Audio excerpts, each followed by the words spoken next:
All right, everybody, this is exactly what we have been warning about. Donald Trump's repeated attacks against the media have created a chilling effect, and now companies are bending the knee in advance. We learned that CBS reportedly blocked an episode of Stephen Colbert's show from airing because it featured Democratic Senate candidate James Talarico. Now, we have that segment right here. I'll play it for you in just one moment, and the pro-democracy segment really shows why Trump does not want this aired. But again, this is a result of Donald Trump's intentional and repeated attacks against the free press in America. Even during his first term, even during his off years when he wasn't the president, he was suing, attacking, and trying to intimidate the media through any means possible. Ever since he's actually taken the Oval Office, he's only ramped up those attacks against even CBS in particular. The news is, CBS blocked Stephen Colbert from airing this interview and ordered him not to mention the cancellation over fear of FCC Chair Brendan Carr. It all goes back to Brendan Carr.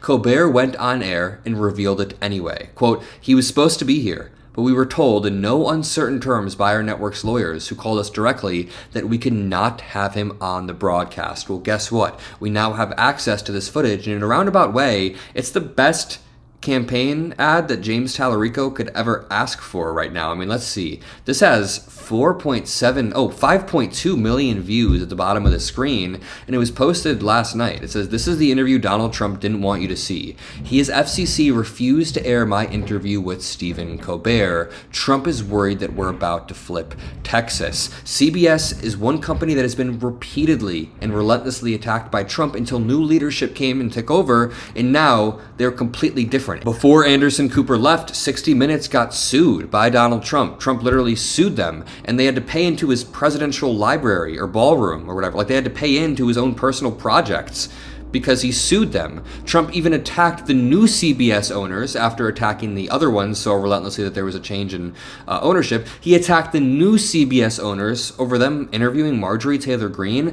That is, just think about this. He doesn't want the airwaves to be filled with anything that is negative towards him. The President of the United States is using bullying, intimidation, and the court system to try to suppress and stop people from speaking their minds, speaking the truth. Let's watch the clip that they don't want us to watch, and I just want to remind you all, there is nobody above me who can tell me what to say or not to say, who to have on or not to have on. I make those decisions solely. I can make a video shirtless and nobody would tell me otherwise, other than maybe you guys in the comments. But quite literally, I can do whatever the hell I want. That's the beauty of independent media. And if you want to support that, make sure you subscribe to the Adam Mockler feed below. Make sure you drop a like, and we are going to have a hell of a year pushing for pro-democracy values. Here is Senate candidate James Talarico entering Stephen Colbert's late night show. James Talarico.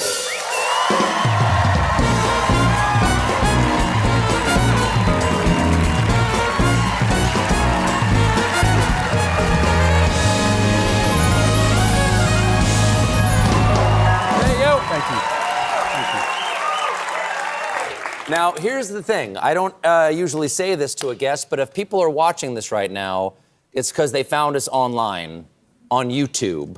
I did an act of the show that's on tonight explaining why. It's not the first time you've caused some drama. FCC opening probe into The View after appearance by Talerico. Do you mean to cause trouble? I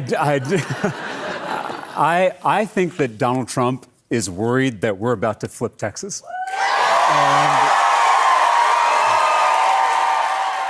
Very, very true. This is an act of desperation coming from Donald Trump, and I want to show you more clips from the forbidden interview in just one moment. You can see how captivating James Talarico's, worldview and ideology really is, especially for somebody running in Texas. I think it really is a solid platform to have. Donald Trump doesn't want that to happen. Every single act of authoritarianism that Donald Trump commits is an expression of desperation. He is incredibly desperate to cling on to power in the upcoming midterms in any means possible. That's what the SAVE Act is. That's what the gerrymandering was. That's what the attacks on his political opponents are. That's what the mobilization of the National Guard into blue cities is. A desperate attempt to hold on to power in any way possible. Watch. This is the interview Donald Trump didn't want you to see. Stephen Colbert and James Talarico. After intimidation from the FCC, CBS refused to allow Colbert to air this. Remember, remember, I talked about the chilling effect earlier on, and Trump's tried to do this across multiple industries. When he sued Harvard and went after Columbia, went after all these universities, he wanted other universities to basically bend the knee in advance and follow his ideology without him actually having to put in the work or effort or explain why. He just wanted to use brute force to create a chilling effect, as authoritarians do. Now, when it comes to media and the FCC, Brendan Carr, the chair of the FCC in particular, has told people we can do this the easy way or we can do this the hard way, in reference to Jimmy Kimmel's show being pulled off the air. These people are maniacs who do not want a free press. They do not want candidates who have a pro-democracy message, who can call out their bullshit and lack of free press. And just listen to James Talarico's really captivating worldview. Now, one of the things that's come up in some of the conversations you've had on the Texas State House floor, which some of the videos I've seen you do, and one of the things that's gotten you attention out there is that you are a Presbyterian seminarian. Presently? Yes. You're a seminarian? Yes. Okay. The right attempts to co-opt Christianity, to say that, you can't believe in God, you can't believe in Christ. I think that Donald Trump might have said something like that at the National Prayer Breakfast, like you can't actually be a Christian and be a Democrat. But the religious right is largely a political movement that references spirituality, but it's a political. What is your heartfelt hand out to the people who want to use religion as a tool of political power?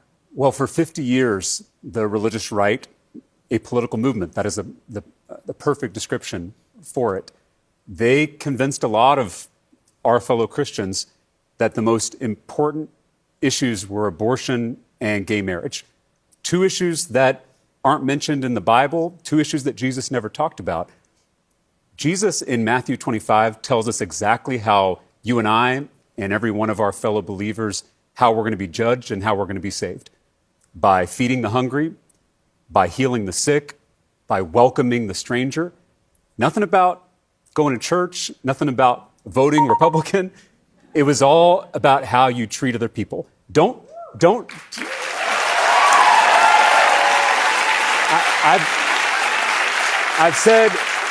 I've said before, don't tell me what you believe. Show me how you treat other people, and I'll tell you what you believe. And I think in our faith, we've got to get back to those fundamentals. My granddad was a Baptist preacher in South Texas, and when I was little, he told me that Christianity is a simple religion. Not an easy religion, he would always clarify, but a simple religion because Jesus gave us two commandments: love God and love neighbor. And there was no exception to that second commandment. Love thy neighbor regardless of race or gender or sexual orientation or immigration. Can I point out a really cool statistic that just popped up? As of 12 p.m. Eastern Time, which is when I'm recording this video, view counts on the most watched Colbert clips on his FCC-censored Talerico interview. The YouTube video has 1.3 million views, just the raw video. We're going to keep spreading the message with this video. Instagram, 1.6 million views. TikTok, 2.4 million views. And Twitter, 5.1 million views.